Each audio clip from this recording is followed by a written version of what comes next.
We're at a site outside of Paracas, and I just found this, which is a deformed skull, not a massive, huge skull, but clearly an example of cranial deformation here. So I'm not going to tell you where this is because too many people will come and steal things. But Senior Juan is proudly showing off what was recently exhumed from a grave here, done by tomb robbers. This site is massive. In the distance you can see this place, which is actually a giant, is the remains of a pyramid, which we're going to explore next after we search the graveyard. And here's an example of red hair, showing that that this is a royal graveyard. Native Americans do not have red hair. This is not the result of oxidation. There were people who lived here in the distant past who were red-headed. So you can see all the tomb robbing that's been going on here. It's amazing that you could visit a place which is basically public land now. And these ancient graves have simply been ransacked by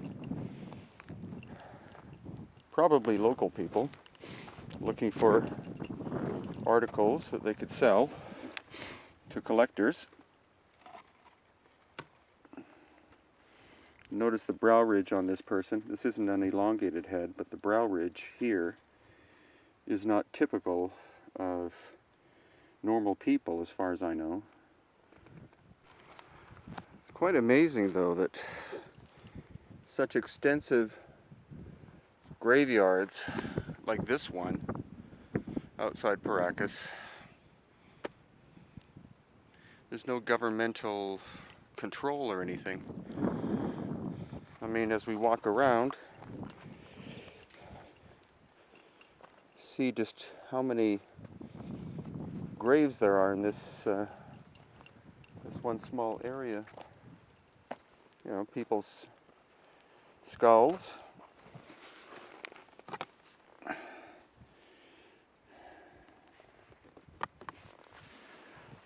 Just look how vast this is.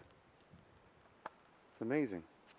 And this is a typical grave of Paracas culture construction, as in the elongated skull people, because these adobe hand-shaped stones, or not stones, but hand-shaped mud bricks, are the way that they created their graves, and also their large pyramid-like buildings, such as one we'll be exploring right over there.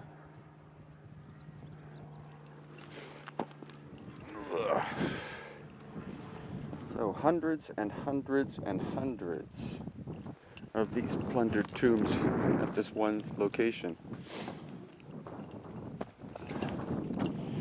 And probably hundreds, if not thousands more, that have yet to be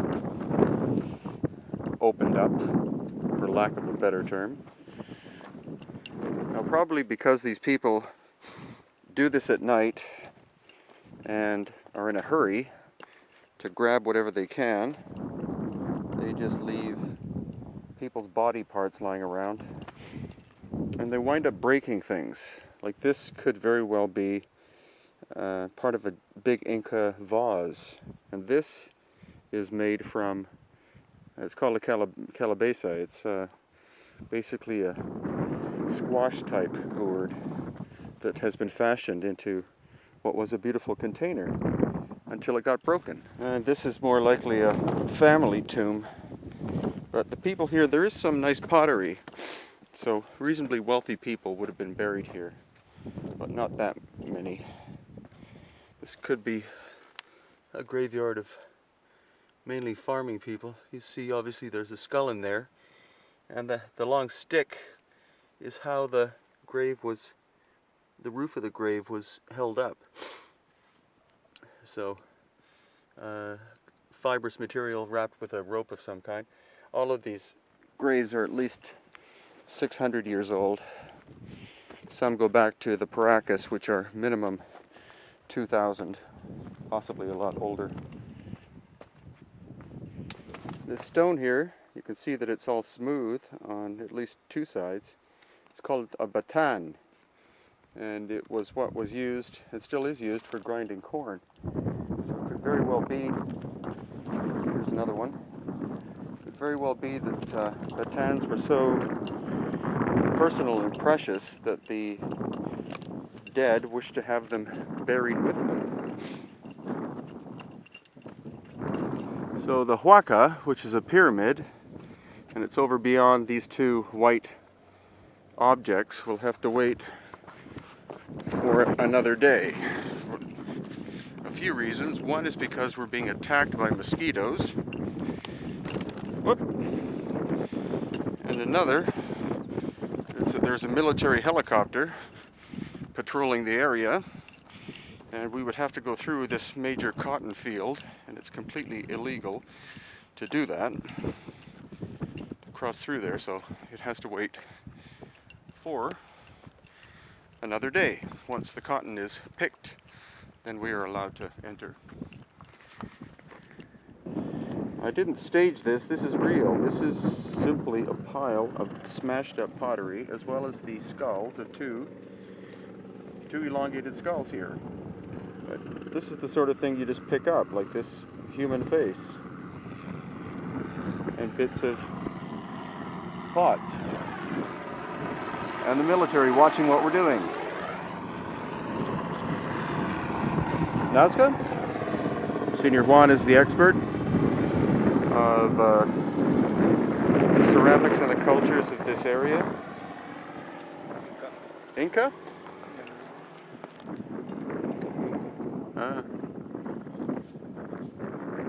So Inca period pottery.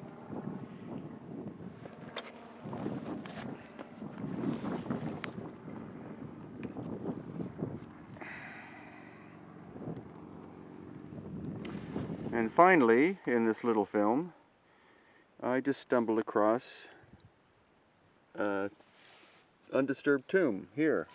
This is stone, a stone slab over top of it, and then you can see that it's hollow inside. So the material inside has obviously decomposed, and it's intact, possibly an intact series of tombs, but we are not opening them up because that is illegal. So either a university should come here and do archaeological excavations, or actually better yet, there are probably enough artifacts in museums now that they should bring equipment and just rebury all of this, because it's really an appalling thing that modern people can do this to ancient ancestors. The majority of people here around Paracas are not from Paracas. They have no genetic tie. They're from the highlands of Peru. There are no descendants of the Paracas. Paracas died 2,000, or the last of them died 2,000 years ago. But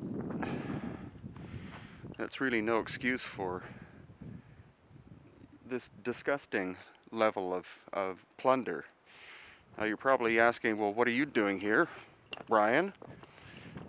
Well, I am assistant director of the Paracas History Museum, and we do basically what you might think of as a cleanup operation when we come to these plundered tombs, and any artifacts that we find go into the Paracas History Museum. There are, of course, possessions of the Peruvian government. So